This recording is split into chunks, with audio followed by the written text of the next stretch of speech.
పెట్టారు, మళ్ళీ రిజల్ట్స్ వచ్చాయి, కౌన్సిలింగ్ జరుగుతూ ఉంది, అంత సవ్యంగా ఉంది. కానీ మరి ఇదేమీ ఫస్ట్ టైం కాదు, ఇదే లాస్ట్ టైం అని కూడా గ్యారంటీ లేదు పేపర్ లీక్ అవుతుంది అనేది. ఇక మీదట ఇలాంటివి పునరావృతం కాకుండా ఉండాలి అని అంటే కేంద్ర ప్రభుత్వం కట్టుదిట్టమైనటువంటి ఒక సిస్టమ్ని ఏర్పాటు చేయాలి. సో ఆ సిస్టమ్ని అడుగుతా ఉన్నారు. దానికి ఇప్పుడు అంటే ధర్మేంద్ర ప్రధాన్ రాజీనామాకి ఎందుకు డిమాండ్ చేస్తున్నారు అని అంటే నెక్స్ట్ వచ్చేటువంటి ఆ శాఖ మంత్రి ఎవరైతే ఉంటారో వాళ్ళు కాస్త జాగ్రత్తగా ఉంటారు ఈ పాఠాలన్నింటినీ దృష్టిలో పెట్టుకొని అనేది వాళ్ళ డిమాండ్. ఇప్పుడు నైతిక బాధ్యత వహించాల్సినటువంటి అవసరం ఉందా లేదా? నేను అదే చెప్తాను. నైతిక బాధ్యత ప్రభుత్వం వహించింది కాబట్టి 13 మందిని జైల్లో పెట్టినాం, దాని మీద విచారణ జరిపినాం, ఇంకా సిబిఐకి అప్పచెప్పినాం. సిబిఐ దానిపైన విచారణ చేసి ఒక రిపోర్ట్ ఇవ్వాల్సినటువంటి అది పరిశీలన నడుస్తా ఉన్నది. ఒకటి, వీళ్ళు ధర్మేంద్ర ప్రధాన్ అనేటువంటి వ్యక్తి ఎందుకు రిజైన్ చేయాలంటున్నంటే దీని వెనక లీకు కేసు ఇది కాదు. ధర్మేంద్ర ప్రధాన్ విద్యా వ్యవస్థలో పలు రకాలైనటువంటి మార్పులు తీసుకురాబోతా ఉన్నారు కాబట్టి ఆ మార్పులు నచ్చనటువంటి వ్యక్తులు అర్బన్ నక్సలైట్లు ఈ దేశంలో అల్లకల్లోలను సృష్టించాలనేటువంటి పేరుతోటి బయట దేశాల నుంచి సహకారం తీసుకున్నటువంటి కొన్ని సంస్థలు చేస్తున్నటువంటి కృత్రిమమైనటువంటి ఉద్యమం ఇది. ఈ కృత్రిమమైనటువంటి ఉద్యమంలో కొందరు యువకులు అమాయకులు వాళ్ళ మాటలు నమ్మి అందులో పాల్గొంటా ఉన్నారు, బలైపోతా ఉన్నారు. ఈ కృత్రిమమైనటువంటి ఉద్యమానికి బలి కావద్దని చెప్పి మేము కోరుతా ఉన్నాం. ఒకటి.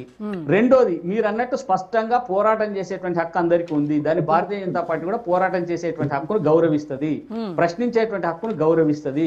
ప్రశ్నకు సమాధానం పార్లమెంట్ లో ఇప్పుడు రాహుల్ గాంధీ గారు పార్లమెంట్ లో ప్రశ్నించకుండా పోయి ప్రధాని నరేంద్ర మోదీ గారి ఇంటి ముందర ధర్నా చేస్తా ఉన్నారు. మీరే చెప్పారంట కదా అక్కడ చేయమని. జరుగుతుంది పార్లమెంట్ లో, మీరే చెప్పారంట కదా అక్కడ కూర్చొని చేయమని.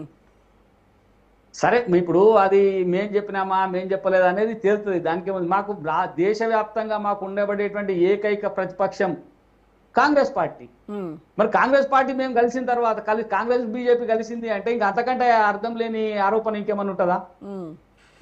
కాంగ్రెస్ బీజేపీ కలిసింది అంటే అంతకంటే అర్థం లేనటువంటి ఆరోపణ ఇంకోటి ఉండదు. ఇంకోటి, సిజేపీ అనేది కాక్రోచ్ జనతా పార్టీ అనేది పొలిటికల్ పార్టీ కాదు. వాళ్ళు కొందరు వ్యక్తులు చేసినటువంటి ఒక సంస్థ కూడా కాదు, మన సోషల్ మీడియాలో ఒక ప్లాట్ఫామ్, సోషల్ మీడియాలో ఒక పేజ్, ఒక ప్లాట్ఫామ్. సరే, దానికి కొంత యువకులు ఆకర్షితులైతున్నారు, వాళ్ళు చెప్పేటువంటి మాటలు అందులో వచ్చేటువంటి దానివల్ల కొంత ఆకర్షితులై చేస్తుండొచ్చు. అయితే ఇందాక ప్రతాప్ రెడ్డి గారు చెప్పింది ఏంటంటే భారతీయ జనతా పార్టీ కాంగ్రెస్ కొట్టుకుపోయి సిజేపీ వస్తుందని చెప్పి వీళ్ళు ఊహిస్తా ఉన్నారు. దీన్ని ఎట్లా అర్థం చేసుకోవాలి మనం? సిజేపీ అనేది ఇప్పటిదాకా అది పార్టీ కాదు, సోషల్ మీడియాలో ఉన్న ఒక ప్లాట్ఫామ్, ఒక పేజ్. అంటే వాళ్ళు చేస్తున్నది శ్రీలంక, బంగ్లాదేశ్, నేపాల్ అక్కడ జరిగినటువంటి జెన్జీ ఉద్యమాలకు దీనికి లింక్ పెడుతున్నారు. నేను అదే చెప్తున్నాను. నేను అక్కడికి వస్తున్నా. జెన్జీ అంటే జెన్జీ కేవలం కాక్రోచ్లే జెన్జీ కాదు.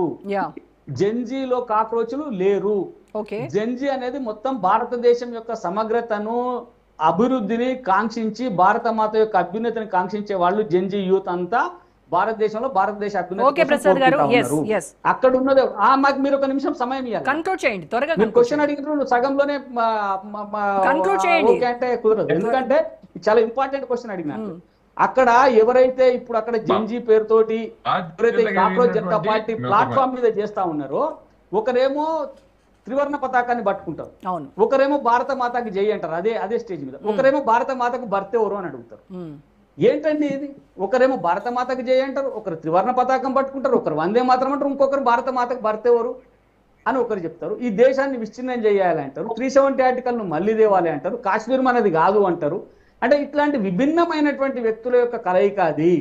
కాబట్టి ఈ విభిన్నమైనటువంటి వ్యక్తుల కలయిక కాబట్టి ఇది దేశానికి వ్యతిరేకంగా జరుగుతున్నటువంటి ఒక కుట్రగా దేశ ప్రజానీకం భావిస్తా ఉన్నారు. ఈ జెన్జీ ఉద్యమం కాదది.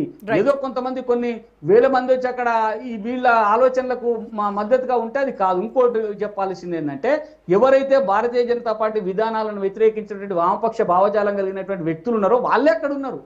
కేవలం పైన ఒక బ్యానర్ మారింది తప్ప ఇప్పటిదాకా బీజేపీకి వ్యతిరేకంగా కొట్లాడుతున్నటువంటి వాళ్ళు, ఈ ప్రభుత్వానికి వ్యతిరేకంగా కొట్లాడుతున్నటువంటి వాళ్ళే అక్కడ ఉన్నారు తప్ప వ్యక్తులు వాళ్ళే తప్ప ఓన్లీ బ్యానర్ మారింది.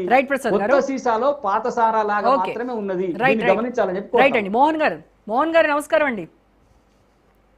మోహన్ గారు